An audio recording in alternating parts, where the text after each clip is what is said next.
Welcome to the Arduino Alchemist channel. I'm your host, the Arduino Alchemist. Today we're going to be exploring a few different topics, starting with this Arduino controlled LED and ultrasonic distance sensor circuit. It changes LEDs when an object comes within 2 centimeters of the sensor.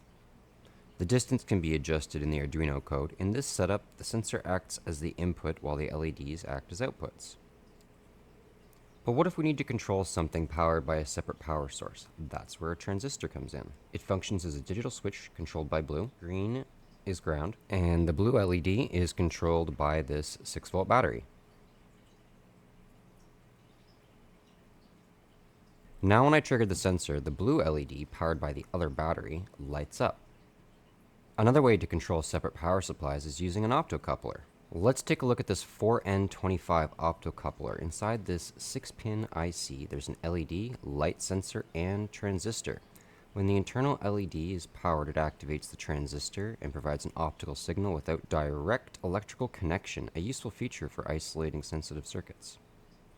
Looking at this second diagram, we can see that out of 6 pins, only 4 are needed to use this.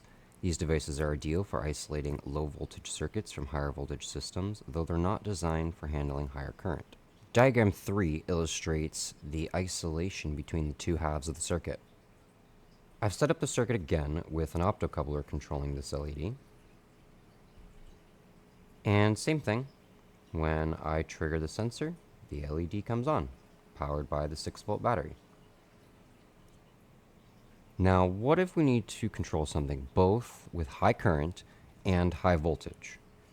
Some of you may have seen that I've designed a custom PCB that integrates an Arduino Nano with both an optocoupler and a transistor. This board allows you to quickly control high voltage, high power systems while protecting the Arduino from electrical feedback and high voltages. This PCB includes 4 high power outputs, 4 digital pins that can be used as inputs or outputs, 8 analog pins, some pretty decals on the back and front, breakout for LCD and NeoPixels, as well as a button with a pull-down resistor. Here I've set up a Tesla coil powered by a ZVS driver and a 22-volt boost converter. Connect to the Tesla coil line and powered by the LiFePO4 battery. Got my button and a portable 5-volt power bank for the Arduino. It's currently programmed so that only when the green light is on can I press the button, which triggers the pre-programmed sequence. You can see the yellow LEDs lighting up and the Tesla coil burning my fingertip.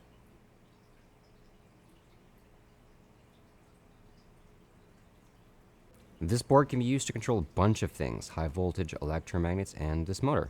And as you see when I press the button, each of the LEDs lights up and the corresponding signal is sent to the output.